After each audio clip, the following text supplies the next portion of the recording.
നമസ്കാരം. രാഹുൽ മാങ്കൂട്ടത്തിലിന്റെ ഒളിവ് ജീവിതം കേരള പോലീസിനെ ശരിക്കും അലോസരപ്പെടുത്തുന്നു. രാഹുലിനെ പിടികൂടാൻ കഴിയാത്തതിൽ വിമർശനം കടുക്കവെ പുതിയ അന്വേഷണ സംഘത്തെ നിയോഗിച്ചു. പുതിയ ക്രൈംബ്രാഞ്ച് സംഘത്തെയാണ് നിയോഗിച്ചത്. ആദ്യ സംഘത്തിൽ നിന്ന് അന്വേഷണ വിവരങ്ങൾ രാഹുലിന് ചോരുന്നു എന്ന നിഗമനത്തിന്റെ കൂടി അടിസ്ഥാനത്തിലാണ് മറ്റൊരു സംഘത്തെ നിയോഗിച്ചത്. കഴിഞ്ഞ 11 ദിവസമായി രാഹുൽ ഒളിവിൽ തുടരുകയാണ്. ബംഗളൂരുവിൽ രാഹുൽ ഒളിവിൽ കഴിയുന്നു എന്നാണ് പോലീസിന് കിട്ടിയ വിവരം. ഒരു കേസിൽ മാത്രമാണ് രാഹുലിന്റെ അറസ്റ്റ് ഹൈക്കോടതി തടഞ്ഞിട്ടുള്ളത്. രണ്ടാം കേസിൽ മുൻകൂർ ജാമ്യം തേടി രാഹുൽ നൽകിയ ഹർജി തിരുവനന്തപുരം ജില്ലാ കോടതി തിങ്കളാഴ്ച പരിഗണിക്കാൻ മാറ്റിയിട്ടുണ്ട്. കേസിൽ അറസ്റ്റ് തടഞ്ഞ് ഇടക്കാല ഉത്തരവ് പുറപ്പെടുവിക്കണമെന്ന രാഹുലിന്റെ ആവശ്യം കോടതി തള്ളിയിരുന്നു. ഈ കേസിൽ പരാതിക്കാരിയുടെ മൊഴി എത്രയും വേഗം രേഖപ്പെടുത്താനുള്ള നീക്കവും പോലീസ് നടത്തുന്നുണ്ട്.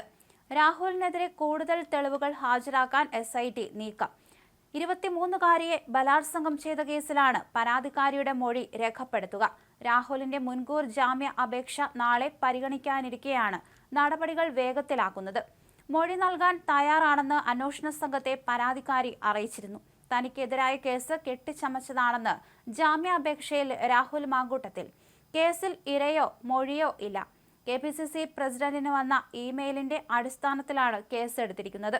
എന്നാൽ കേസിന് ആസ്പദമായ സംഭവം നടന്നിട്ടേയില്ല എന്നും രാഹുൽ മാങ്കൂട്ടത്തിൽ പറഞ്ഞു. തിരുവനന്തപുരം സെഷൻസ് കോടതിയിലാണ് ജാമ്യാപേക്ഷ സമർപ്പിച്ചത്.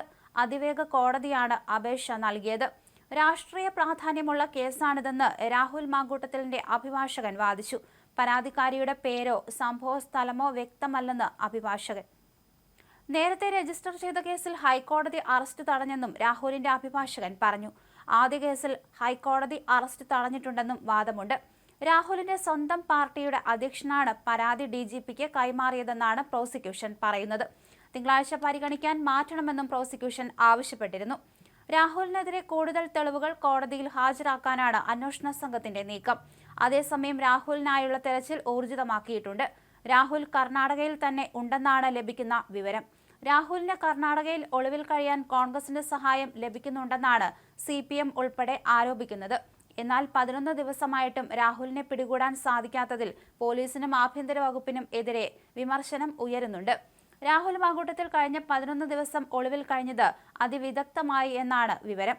പോലീസിന്റെ കണ്ണുവെട്ടിക്കാൻ പല വഴികളാണ് MLA തേടിയത്. ഓരോ പോയിന്റിലും രാഹുലിന് സഹായം എത്തിക്കാൻ നിരവധി പേരെത്തിയെന്നാണ് അന്വേഷണ സംഘത്തിന്റെ നിഗമനം. കഴിഞ്ഞ വ്യാഴാഴ്ച യുവതി പരാതിയുമായി മുഖ്യമന്ത്രിക്ക് മുന്നിലെത്തിയ ഉടൻ രാഹുൽ മാങ്കൂട്ടത്തിൽ പാലക്കാട് നിന്ന് മുങ്ങിയത് അതിവിദഗ്ധമായിട്ടാണ്.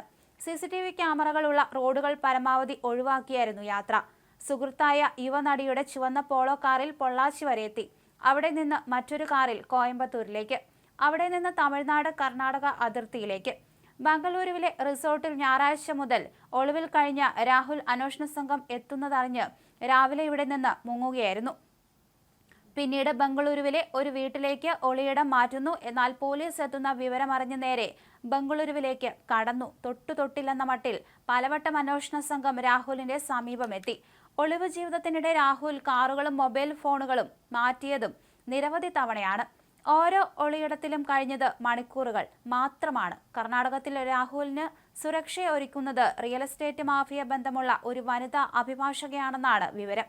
ഇവർക്ക് പോലീസിൽ നിന്നുള്ള വിവരങ്ങൾ കൃത്യമായി ലഭിക്കുന്നുവെന്നാണ് അന്വേഷണ സംഘം കരുതുന്നത്.